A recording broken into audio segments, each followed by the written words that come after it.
नमस्कार। आज के इस वीडियो में हम क्यूमुलेटिव फ्रीक्वेंसी कर्व पढ़ेंगे। क्यूमुलेटिव फ्रीक्वेंसी कर्व बेसिकली हमें किसी वर्ग के नीचे कितनी आवृत्तियां पड़ती है इस चीज़ के बारे में बताता है। यह क्यूमुलेटिव फ्रीक्वेंसी कर्व हम लोग हमेशा उच्चतम सीमांक या फिर जिसको हम अपर लिमिट कहते हैं उसी पर प्लॉट या अंकित किया जाता है। क्यूमुलेटिव फ्रीक्वेंसी कर्व को बनाने के लिए सबसे पहले हमें देखेंगे कि हमें इन आवृत्तियों या फ्रीक्वेंसियों को कैसे क्यूमुलेटिव फ्रीक्वेंसी के अंदर कन्वर्ट करना है।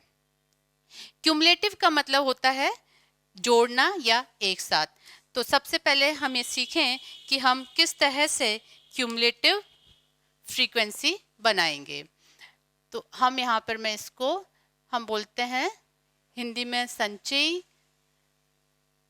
आवृत्ति या फिर क्यूमुलेटिव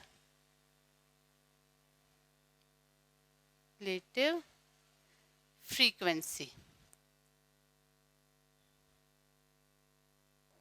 तो यहाँ पर आपके सामने एक क्वेश्चन है जिसमें वर्गांतर दे रखा है 10 to 15, 15 to 20, 20 to 25, 25 to 30 and so on till 45 to 50। प्रत्येक वर्गांतर की यहाँ पर आपको आवृत्ति दे रखी है, जैसे कि 45 से 50 की 2, फिर 3, 3, 9, 12, 7, 3 and 1। अब हम शुरू करेंगे नीचे से, और जैसा कि मैंने अभी आपको बताया था कि यह क्यूमुलेटिव फ्रीक्वेंसी जो है हमें क्या बताता है कि किसी पर्टिकुलर वर्ग के नीचे कितनी आवृत्तियां पड़ती हैं। तो हम शुरू करेंगे यहाँ से। अब जो 10 से 15 वाला हमारा क्लास इंटरवल है उसकी आवृत्ति कितनी है 1। तो यहाँ पर हम 1 लिख देंगे क्योंकि इसके नीचे और कोई वर्गांतर नहीं है। अब नेक्स्ट वाला जो हमारा क्लास इंटरवल वो है 15 से 20। 15 से 20 की आवृत्ति क्या है 3। तो यहाँ हम लिख दें 3। अब क्योंकि हमें क्या पता करना है क्यूमुलेटिव फ्रीक्वेंसी, तो 15 से 20 और उसके नीचे कितनी आवृत्तियां होंगी 3 + 1। तो ये हो गया 3 + 1 दैट गिव्स यू 4।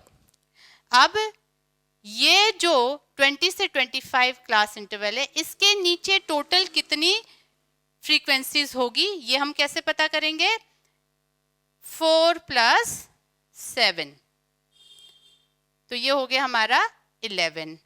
फिर 25 से 30 के नीचे कितनी आवृत्तियां होंगी टोटल वो आप पता करेंगे 11 + 12।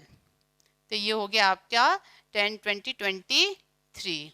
फिर 23 + 9 तो 20, 29, 30, 31 एंड 32। तो इस तरह से हम क्या करेंगे इनको जोड़ते हुए जाएंगे। तो आगे हम फिर कर सकते हैं 32 प्लस आपकी हो जाएगी 3 दैट विल गिव यू 35। फिर 35 + 3 जो आपको देगा 38 एंड लास्ट हमारा 38 + 2 दैट विल गिव यू 40। तो यहाँ पर 45 से 50 के नीचे कितनी फ्रीक्वेंसीज है वो है 40। तो ये जो n होता है ये और हमारी क्यूमुलेटिव फ्रीक्वेंसी का जो लास्ट का जो टोटल आता है वो सेम होता है।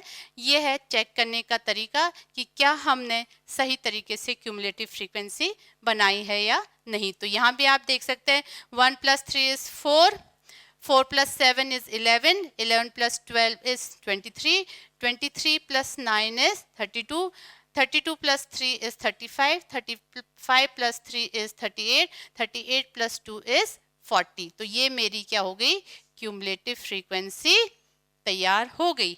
अब मैं इस क्यूमुलेटिव फ्रीक्वेंसी को क्या करूंगी प्लॉट करूंगी हमारे ग्राफ पेपर के ऊपर और मैं बनाऊंगी क्यूमुलेटिव फ्रीक्वेंसी